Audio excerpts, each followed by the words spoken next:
Hello everybody, CVH here, and welcome back to another of our first impressions videos where I talk about my first impressions of cards that have been revealed for Legends recently, and their pros, their cons, how I perceive their overall power level, having just given a bit of thought to them, and where I think they might see play. Today, we're going to be talking about some more cards from the upcoming Legends expansion, Return to Clockwork City, coming to Legends on November 30th. We have just a few cards to go over in today's video, so let's get started and look at some new cards. First up today, we have Dwarven Colossus, an 11 Magicka, 11/11 Dwemer with summon a power sphere in each lane. So what exactly is a power sphere? Well, we know it is a 0/5 that you're going to be getting one of in each lane with, at the start of your turn, give Dwarven Colossus a random keyword. And it has been further confirmed that each of the power spheres is also going to have guard.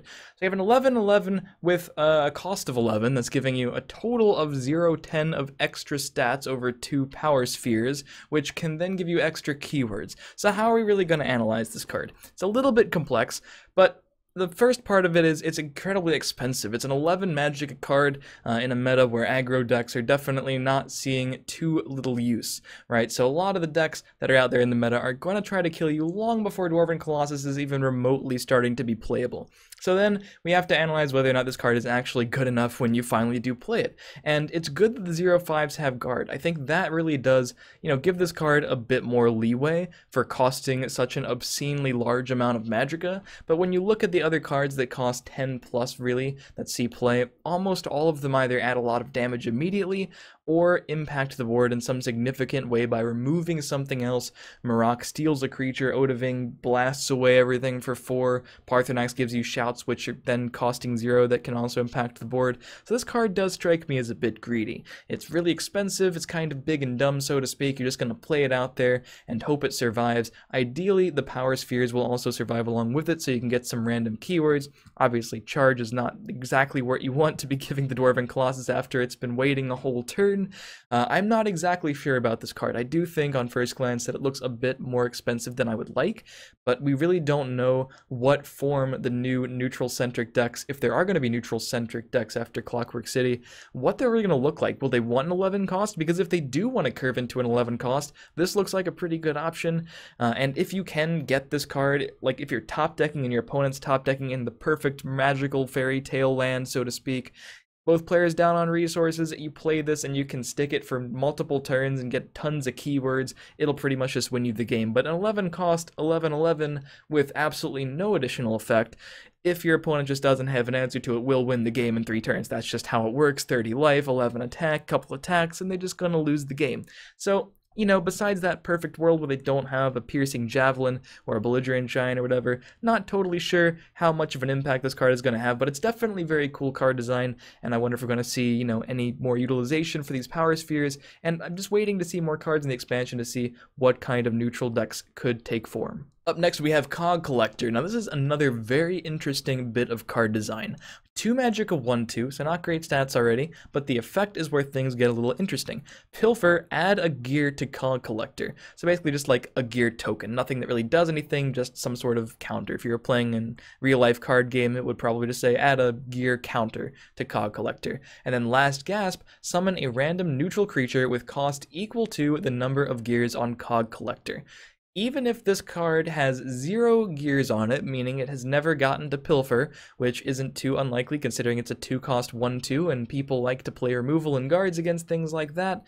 Ask anyone who's ever tried to play Elsewhere Lookout. Basically, this card will give you at least the Dwarven Spider, the 0-cost 0/3. So it has that going for it. And if you're able to pilfer, you might get an Enraged Mudcrab, a Shadow Mirror, and if you're able to pilfer twice, you might get a Lurking Crocodile, a Raging Horker, and the list goes on, and you could even get a Paarthurnax or something if you've pilfered 12 times with Cog Collector. Although I have to imagine if you've pilfered 12 times with Cog Collector, the rest of your board's probably doing some good things as well, and your opponent's really not going to want to remove this from the board. So you might have to sacrifice it yourself. But that, again, is going back to magical fairy tale land, and in reality, Cog Collector is probably going to pull things that cost 0 to 3 almost all the time.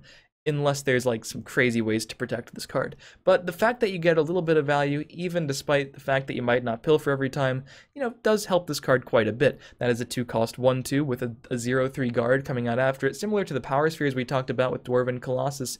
That's not a bad amount of stats that you're getting for this cost, and you could ring this card out on turn 1. Yeah, you're only going to be hitting for 1 with this card on the next turn, but if you can add that gear to it consistently, you might get a bit more value out of the card. 2-cost 1/2 that then drops an Enraged Mudcrab. All of a sudden, it's a 2-cost 3/3 of total stats over 2 bodies. Not bad. Could give you Shadowmere, could give you a lot of interesting things.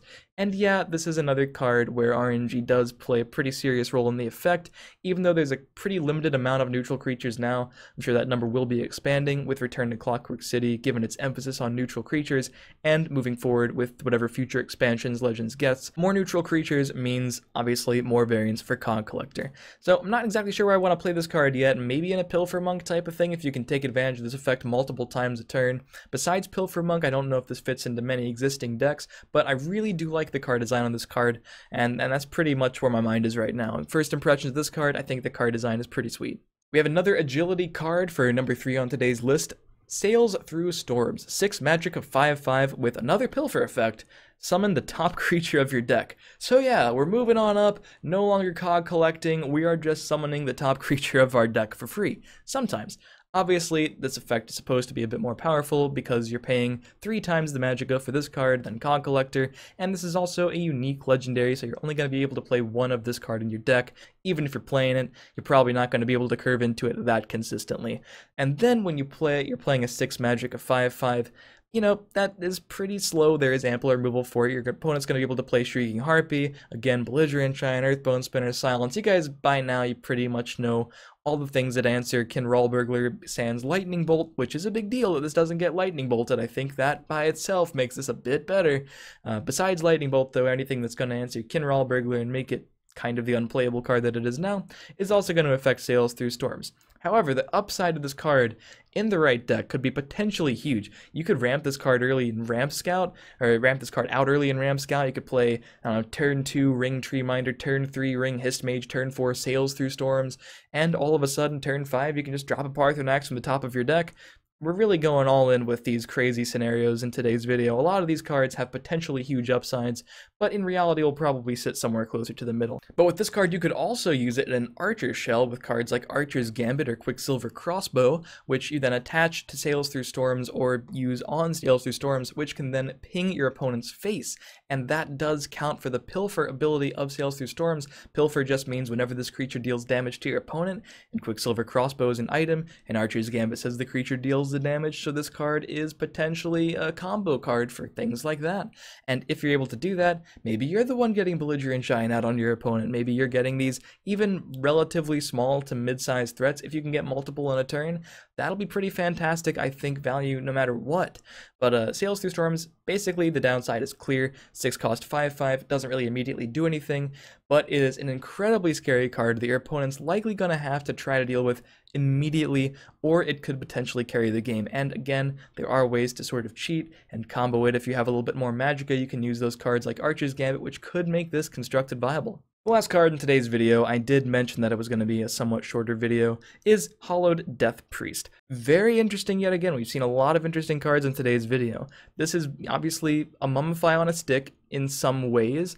Of course, on a stick means you get the body attached to Hallowed Death Priest, even though it's not an amazing body, it's a 3/5 for 5.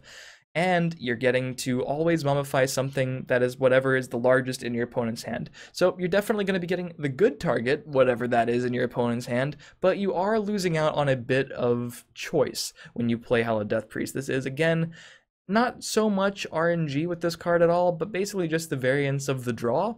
The dream that people have been saying is against Ramp Scout, yeah, you can basically mummify their Parthenax, and the benefit compared to mummify is that, well, they don't get to play it in the first place. You don't get that choice necessarily, but you do get to prevent summon effects. Against Control Mage, you can prevent a Marok or something. The downside is, before you play Hallowed Death Priest, you really don't know if you're actually going to hit a card that powerful. Up against Ramp Scout, maybe they just have a couple of Histgrobes, Drain Vitalities, and a Treeminder, and you just turned a Treeminder into a 2/2. Not necessarily fantastic. The question really for me though with Hallowed Death Priest is what do I want to play it in? This card's stats really don't speak to me in a curve deck like a mid-range sorcerer or something like that. I'd much rather play a 5-cost Whiterun Protector or Hoffinger Marauder in mid-range mage. It's a bad example because it's not really the same class at all. But basically for a curve deck I want to pressure, and this card doesn't really do that. It could get rid of your opponents like Nogleave or Red Brahmin or something when you're trying to pressure, but besides that, you don't really know. So, I mean, maybe in a slower deck, maybe Control Spell sort of Ramp Scout itself for the Ramp Mirrors, but in those you can just sort of get even greedier and play more threats as opposed to more answers like this. And I do think the choice that Mummify gives you, if you do want to tech against decks like that, it is pretty invaluable. The one benefit to Hallowed Death Priest, though, it has been confirmed on the reveal thread that Hallowed Death Priest will show you what you are turning into a Shriveled Mummy. So while you don't really know anything about your opponent's hand more than likely before you play this card, which does leave a bit of it up to chance, at least after you've played this card, you'll know one more card that you don't have to play around. If you remove your opponent's Red Brahmin, all of a sudden, you know that. You know you hit the Red Brahmin, you knew they had it in their hand, and now you know they don't have it for the rest of the game, which means you can play accordingly. Same with any unique legendary, and even removing an extra copy of a non-unique creature could give you a ton of extra intel and just how to play the rest of the game. That kind of stuff should not be overlooked, and I didn't personally love this card before I knew that, but since it does give you that extra information, I think that does at least make it potentially playable. I'm not exactly sure, again, where this card will see play. I don't know what I want to play it in, but I do think the information is probably the most powerful part of this card, negating the summon effects and the information this card gives you, which could potentially make it better than Mummify. Will it wind up being better than Mummify, or will the choice that Mummify gives you still remain the most important thing? I'm not exactly sure, but we'll have to see when the set releases. But these are just my opinions as we continue to get more revealed cards from Return to Clockwork City. Hopefully you enjoyed the video, and if you did, feel free to leave a like and stay subscribed for more Legends content, and let me know in the comments what you think about the cards we talked about today. If you like them, if you dislike them, if you think I was spot on, if you think I missed something rather important, and of course, we're excited to play these cards when we finally get the set in our hands. As always, thank you for watching, and I'll see you next time.